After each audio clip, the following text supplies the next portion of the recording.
Hello and welcome to MarTechAdvisor's executive interview series. I'm Ginger Conlon, a contributing editor to MarTechAdvisor. And joining me today is David Simon, who is CMO of Steelhouse. Welcome, David. Thank you. It's nice to be here. So glad you're here with us today. We are going to talk about trends and opportunities with online advertising, retargeting, which of course is a part of that, and performance marketing. So great topics today. But let's start by briefly introducing Steelhouse. In a sentence, Sure. What is Steelhouse and what makes it unique?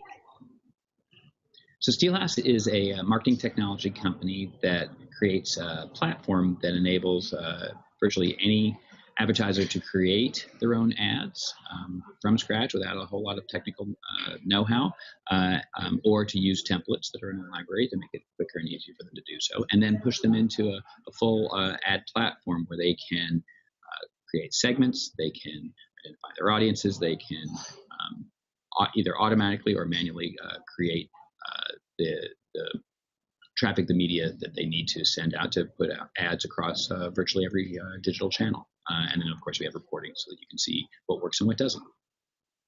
Excellent. So let's talk about online advertising. So, obviously, marketers are using online advertising to, get prospective buyers' attentions, to retarget, to find, lookalike buyers, etc. But what's one opportunity for using online advertising that marketers are perhaps overlooking, and if they started doing it, would really have a potential to make a significantly positive impact? Well, there's, I think it depends on where the advertiser comes from, as to what they're missing. So, when we describe our technology, you could describe it as full funnel, right? That you're dealing with everything from sort of the awareness of working all the way down to generating a lead or a conversion. And when you have brands like, for example, say retailers, right? They're sort of very aware of their transactions. They're very aware of where their business comes from and how they make money. And so they're, as a group, maybe more familiar with, say, retargeting, right? They know that they have abandoned shopping carts. They know that if they can get to that person, extend the time they can communicate with someone just by a little bit, they have to drive a much better chance of conversion. So for them, the missing piece might be the branding and awareness, right? That they know they're putting out lots of messages in lots of different places, and they're so focused on the transaction that sometimes they miss the fact that they have all this opportunity. Just a very few convert. All the people that see their messages could be made aware, could be put into the funnel in a way that is useful to them as they kind of grow their base.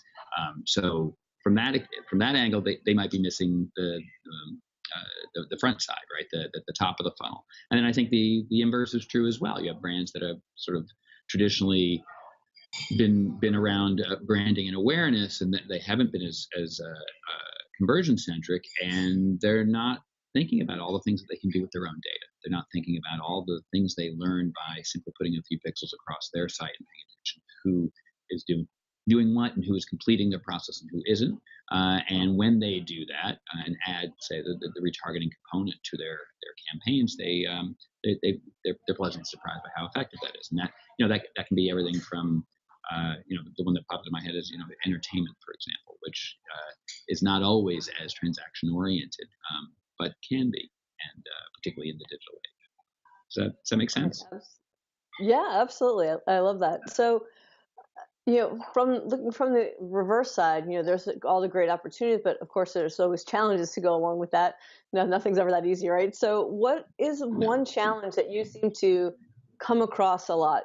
For example, I'm sure bot traffic is one, a common one. Sure. What's a common one that you could make some recommendations on how to overcome it? I think the most common issue is the clutter, is the nagging paranoia that you're missing the boat, that you think you're doing everything, and that you somehow aren't quite doing everything.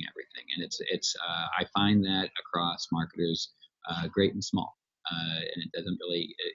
Even those that have large teams and large budgets are still on edge because things change so quickly, and so and there is no answer. The answer is to continually innovate. Right. And so certainly as as we've built up Steelhouse, the innovation's been a core um, pillar for our organization, and we're constantly testing new and different things and playing with new spaces and new channels and new methodologies, and including our clients in that because they want to know, because they feel left out if they're worried they're missing, right? And in fact, some of the best things that we've built have come out of that sort of that aggressive kind of innovative posture that we assume. So I think that the fear or the danger, the thing that you encounter the most is this: am I missing the channel? Am I missing a methodology? Am I missing an audience? Am I missing a technology? What's escaping me? And the solution is fundamentally that you're just not allowed to sleep. That you must stay awake all the time, and you must continue to innovate, and do it with people who can hopefully give you a little insight on the context. Show you why this is valuable or how valuable it is, and help you move what works in the small into your larger campaign as quickly as possible. If something works, you should do more of it. And so to be in a place where you can do that, I think makes a big difference. Oh, absolutely. You were talking earlier about how, it depends, right, for what you can, harness the opportunity of. So maybe it's branding, maybe it's retargeting. So is there anything where you're seeing marketers are underutilizing online advertising or performance marketing, and if they start increasing their use of it in a particular area, it can really up their game? Yeah, so I think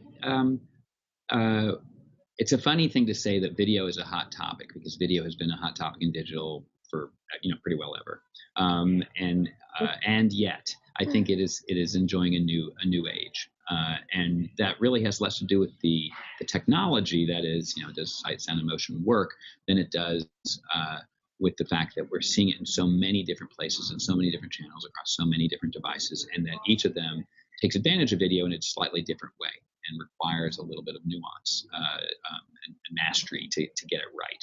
So I think the thing that there was, I started a long time ago when digital was still relatively new to advertising, and the mantra then was the web is not TV. And it was mostly because of the technical barriers, that it just wasn't robust enough to support it. And so you had to think of all these different hoops and ways of going around communicating that weren't television, because that's what consumers really want, because we were all raised watching television. Now the mantra is it's actually everything. And that's what consumers enjoy, both from their content. More and more of the content providers and publishers are, of course, utilizing video. The standards have changed, the spaces have changed, the lengths have changed, absolutely.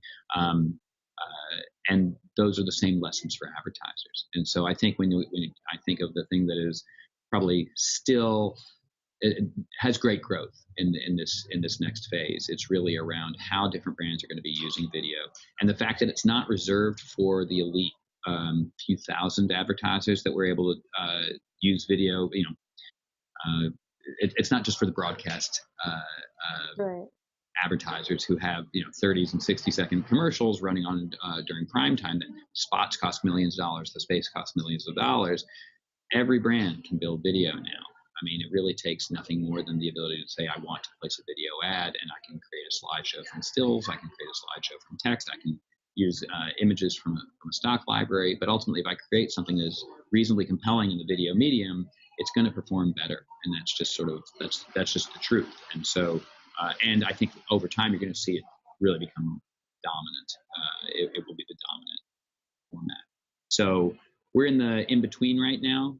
There's a lot of, I think, technical spec and speak around it that makes it a little intimidating for some advertisers. What format is it? And how long should it be? And what are the aspect ratios? And all these things that the technicians need to solve. We feel like the beginning of this new age is just starting now.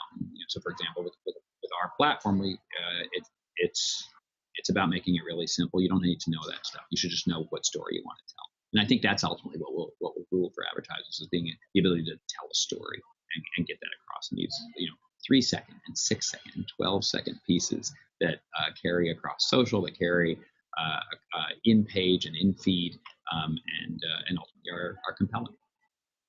Right. And that seems to help level the playing field as well, because you're taking the kind of the fear out of it, and the fear of missing out of it, right? Because it becomes easy to do. Yeah, that's right. That's right. And that the number of, Facebook has over 4 million advertisers. The idea that some significant percentage of them, like double-digit percentage of them, should be able to do video in a compelling and interesting way, even if their market is really narrow or local, even if their business is commoditized or simple. Telling the story will make a difference. That's why everyone has always coveted the TV spot, but you don't need to put it on TV anymore. And to be able to be thoughtful about that, and yet not a technician. I think that's the promise of this next phase, really, for digital advertising, is that it's for marketers and non-technicians. A big part of this, I think, especially when you're talking about video, is the customer experience, right? And online advertising, sure, you're sending messages out, but the more relevant and interesting those messages are, the more likely customers are going to engage with them. So, how are you seeing online advertising, things like retargeting and performance marketing, as we were talking about before? What's one way that you see them really positively impacting the customer experience? Well, that's a great question. I think that some of it is that that it's a little less buy now. It's a little less sort of hardcore, just transact now kind of messaging, because you have the space and the medium to tell a story. And I think that people respond to that. Publishers are charging more for video inventory because it performs better. And they are also encouraging you. Facebook plays with their algorithm all the time to encourage certain behaviors, because they want advertisers running in video, because it enhances their user experience. Users prefer it. So there's very little downside to this move, right? There's very little downside to the idea that, so let me get this straight, the publishers can charge more, they can run slightly fewer ads on the page and still make more money, and it's the users seem to like it better, and the advertisers get the interactions that they desire. Seems like everybody wins, right? So it's not always perfect, it's not always a perfect balance, but I think that the general trend of in context and a more immersive experience, a more compelling experiences, which is what video brings. I think that's a big piece to what you're asking about. Does that make sense? Yeah, definitely. So, we talked about customer experience. Let's talk a little bit about user experience. And the great thing about, some of the marketing technologies today is they really help marketers, improve the efficiencies and effectiveness of what they're trying to get done, right? Because they've got these tools to help them through. So, in terms of online advertising tools, where do you see marketers, how can they use them to maybe improve a process that is sticky right now, that they could get better through using a tool? That's a good question too. I think that as we've been thinking about it, we feel like we're sort of at the cusp of what you'd call programmatic 2.0 in a way, the next generation of programmatic in a way, and that's that it's one thing to say, yes, you can identify audiences and you can buy by audience, and you can do it all in real time, and that's great. It felt for a little while like these differentiators would be within the channels that you mastered, and I think that somehow that sort of just got blown by. That it's very difficult to truly work in multi-channel, but I don't think the public is going to give an inch on that. The public wants to be able to watch when they want to watch and where they want to watch. And the AT&T spots with Mark Wahlberg kind of speak to that, right? We want to watch our TV when we want to watch our TV. I think advertisers want to be on the other side of that. The advertisers want to be, well, me too. I want to be able to I want my ads to go where the people are and where their attention is. So the multi-channel piece is sort of that's table stakes now. You don't get to sort of differentiate with that. the opportunity, I think, for this next phase is to do things that better and faster than people can do, and that programmatic 1.0 did that a little bit. Pretty significant disruption to the marketplace. The next phase is, in my mind, is the way that you think about your budget and the balancing of your budget across all these different channels. That right now you probably have a social media budget, and you might have a mobile budget, you might have a video budget, and they're all chopped up into little pieces and with different people and maybe even different vendors helping you to manage all of that, and that's grossly inefficient. And they're not particularly aware of what each other does. And if you are a business owner, you care about exactly one thing: is it getting me results? Is it meeting my goal? And I don't care where the money is. I don't care which technology you're employing. I just need it done.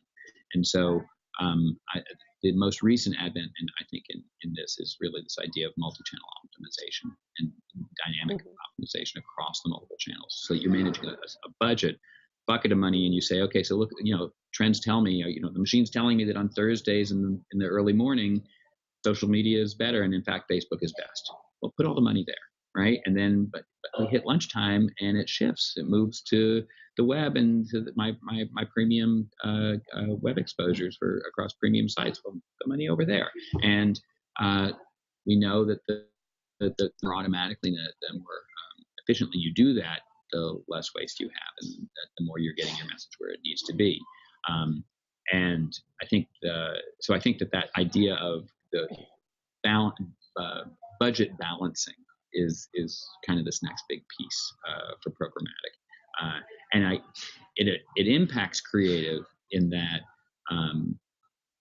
you used to say, well, I don't want to run all these channels because then I have to build all these ads, and I have to have a team build all these ads. And I think that we're also, certainly our technology, we automatically publish about more than 30 different versions of an ad when you create it in our platform. It just does it, right? And if it calls for a video format, it sends out a video format. If it calls for a non-video, HTML5, it just sends it. And I think that expectation that the technology works for you is a part of this next phase too. That my kids can use some very sophisticated technology, phones and tablets and all, and have no understanding whatsoever of how it works. And I think that moment is coming from marketers too, that they shouldn't need to understand how all it works. They should just be able to get their messages out to where they want it to go.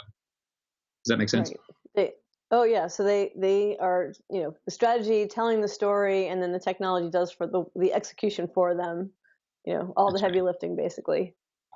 Yeah. And that I don't have an expectation that, everyone always hammers on the 23-year-old media buyer or media planner. I don't care how old they are. They could be very sophisticated and very accomplished. They're not going to be able to perfectly check the balance of all of these things across all of these channels and all of these publishers 1,000 times a day. It's not possible. But the machine sure can. Technology can do that. And I think that's the opportunity is to harness people for the creative and strategy and all of the thoughtful work that marketers do, and to allow the technology to do this, as you described, the execution. Right. Yeah. So let's wrap up with a look forward. I want to know what you're excited about in two areas. One, the market in general. Is there a trend or new technology or tool that you think is really cool? And also within Steelhouse, any new features or upgrades coming up that we should be aware of? Yeah, so I think that we've touched on it a little bit today. I think video is really going to be dominant, and that it's a little bit of a reinvention of video, the idea of multi-channel and multi-device, and in some sense the way that you play with how you tell good stories. When I think about even retargeting in a weird way is it's serial storytelling. We already told you this, you already saw this, you already went this far. Let us tell you the next episode. Let me tell you the next piece, and maybe this is the thing that convinces you. I think there's more of that to come, and that as consumers sort of, one thing we didn't touch on is, in fact, when you get to user experience, a targeted ad experience is substantially better for for the consumer. They want what they want. Tell me something that's relevant to me. So as those two things are really continuing to develop together, the efficient, effective targeting, the multi-device experience that's sort of seamless, and the video experience that allows you to really have a story throughout, a continuous story maybe throughout. I think that's probably where things will get really interesting. That you're sort of almost picking up on this serial that is the communication you live, right? You live through in all your devices, and I think that's kind of interesting. And for Steelhouse, we actually it's the summer of video for us too, and we started with social video and putting